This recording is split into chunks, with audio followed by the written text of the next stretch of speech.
Okay, out in the garage again. Welcome back. Welcome to James's Repair Shop. If you haven't been here before, or if you've been here before, well, welcome back, like I said. So today we have an unboxing of a Bead Buster, the yellow one. So if anybody's familiar with Bead Busters, I purchased the least expensive of the line. I wanted to try how it would work on just a regular car rim. They said they advertise them as ATV rims and small, like trailer tires and stuff like that. There's been mixed reviews. Some people claim, well, they don't claim, they actually have had the foot break on them. It's not a claim, it's reality to them. For me, it was the theory of how it worked. If it worked fine, and if it breaks the foot, the weld breaks on the foot like it appears has happened to others, then I will weld the foot up and keep it for what it's intended to do, and model a new one. I would build my own, roughly, I'm going to say model it up. I'll build my own with my own maybe design changes in it that work for me.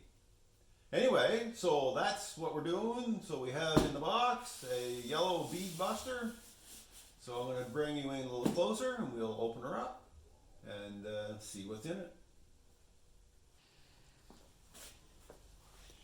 Okay, I hope everyone can see okay. Get my Gerber opened up here and get a blade. Let's see what's in this box. Like I say, it's not a heavy box, so I don't suspect it's too heavy duty. So let's just see what's in her. So I think I paid, it was 115 plus tax for this on Amazon. And I know I could build one cheaper. But I just wanted to see how it goes. I mean, you gotta try other people's products, and then you know what? They may have an excellent product. So in the box, you got here is just the invoice. Actually, I could probably tell you what I paid for it. No, it's not on the invoice. Not a problem. Got a little bit of packing, and as you can see, this is not a very big item. So let's get rid of the box. Let's shove it over here. Oh, off camera. So Bead Buster, and they do advertise this as only, like I said earlier, they advertise it as for small wheels and ATVs and stuff like that. They do show Jeeps and whatnot on their package. I don't know if you can see that right down in here. There's a line, but this is a pretty small item. Let's see what's in it. Well, it's tiny, all right. It's not very big. But I'd say if you have a small vehicle and it doesn't break, then that's all that's in the box. That's it right there. So it's the XB-455. So it isn't a very big item, I can tell you right now. So what do we have? I don't have a measuring tape around. But yeah, this is my hand, so my hand will fit right over it. So we'll get her open. See what it is. For the size of it, it's heavy. Because I was expecting something a little bit larger. So here we are. Little instructions on it. I don't have my glasses on. As they say, to lubricate it. And yeah, pretty much straightforward stuff. So we'll put that there. That's the Bead Buster. What do the instructions in here say? I should put my glasses on to read. Anyway, it's instruction manual. Being a guy, probably not going to read through it too much, but I probably should. Yeah, a little lube on the threads. Shows you how to insert it. And that's it. That's that. So I'll pull this off. So I don't know if you're not familiar with a Bead Buster. It's actually it's well built, but it's small. That's all I have to say. It's not an enormous rig. So hopefully it'll do without too much trouble. But in the reviews, and it looks to be like they've maybe extended the weld a bit, but in the reviews I saw the welds would break here. And I could see it. If you're trying to break down a big, like a 16-inch tire or something, this is probably what you want. Like 14-inch, you might get away with a 15-inch tire.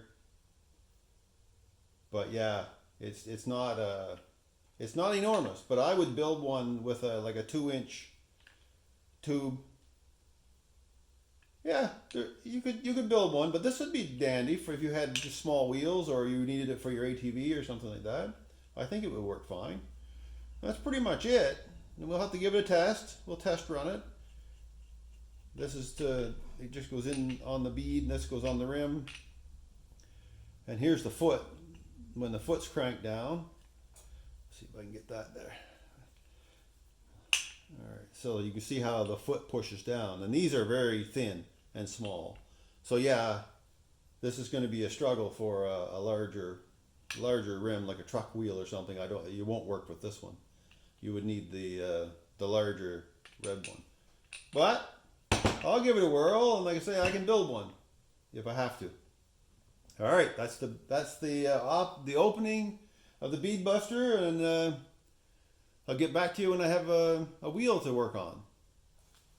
I've got the bead breaker set up. I've got an old tire here.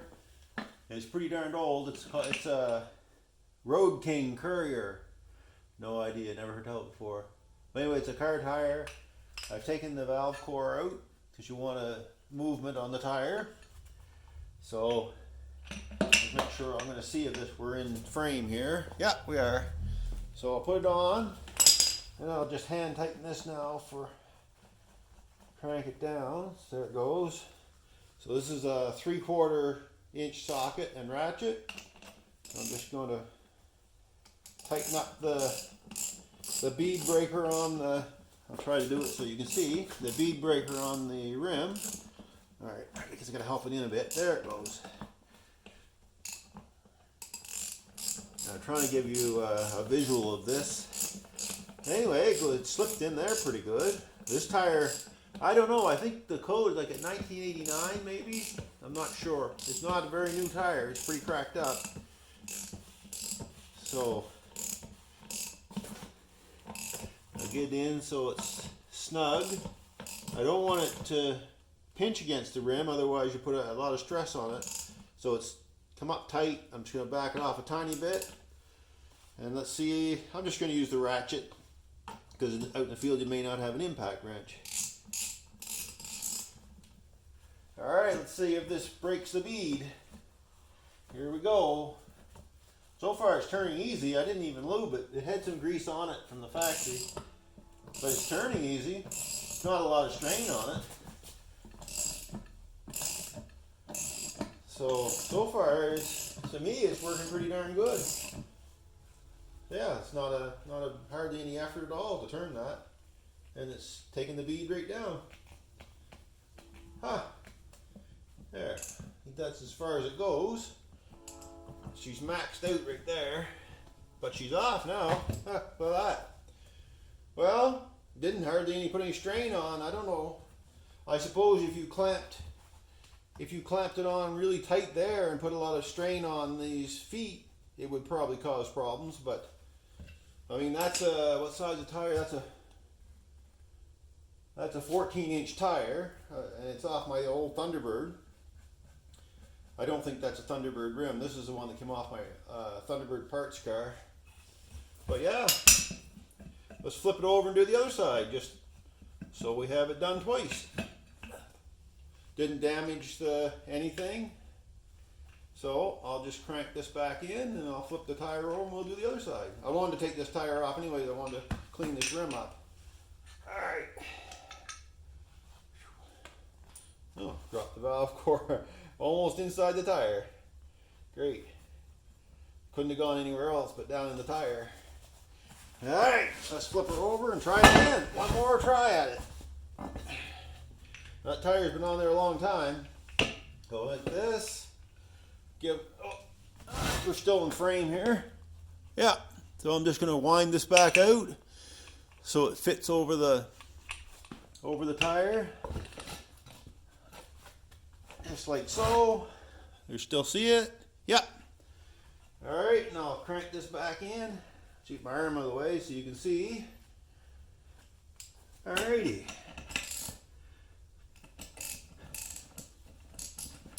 Well, that's a heck of a lot easier than beating on it, that's for sure. So just crank it in. Like I say, I go in until it feels firm, and then I'm going to back it off a bit again. just a little tiny bit, maybe a quarter turn. All right, that's coming up tight on the rim, it feels like. So I'll do a half turn back. And crank this down. There we go. And there's no effort whatsoever on that. Like, I mean, I'm turning it with one hand there, and I'm not using a big long bar or anything, so. And she's cranking down. So I think you might, if you had a long, if you had a long deep dish rim, but once it gets over the bead lock, because these rings, there's a ring in the rim. I don't know if you can see that or not. I'll see if I can see. Make sure you're in there. Yeah, this here, that's kind of like to lock the bead in.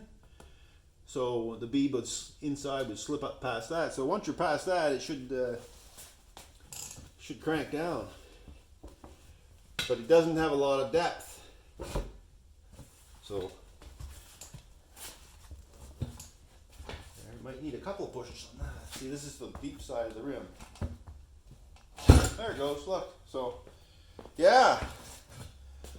And I'll take this off and I'll show you how much rust is on that bead, so you know it's not something I just fabricated on my own side, just for the experiment. But no damage to the bead buster whatsoever. So even for the, yeah, it's locked all the way down. It's well greased up right from the, so you didn't really have to put a lot of lube on it right to start with. It's a dandy little rig for the size. It certainly get you out of a pinch, and that, you can see not absolutely no damage, no stress. So whether they've changed how they made them or what, I don't know. But I'm happy with the Bead Buster XB-455. Hey, what can you go wrong with a 455 Oldsmobile? Not an Oldsmobile, but. All right. So I'm just gonna, I'll show you if you can see in there. I don't know, I'm gonna try to see if you can see how rusty that bead was. All right. It was definitely, I don't know if you can see in there or not. I had to see, it was definitely on there for a long time. Anyway, that's my test of the Bead Buster. I think it's okay. I think the trick is when you're tightening it up against the rim is not jam it, like don't pinch it right on tight. Give it some room for this foot to move down, otherwise you're going to put a lot of strain on these little tabs. So that's a 14-inch rim. It did it without any trouble whatsoever. So I'm happy with it. I don't know how it would work on alloy rims. I assume okay, if you can get this over. If not, maybe you can make a little extension for it. But anyway, that's it. And thanks for coming by to Jameson's Repair Shop. And see you in the next one.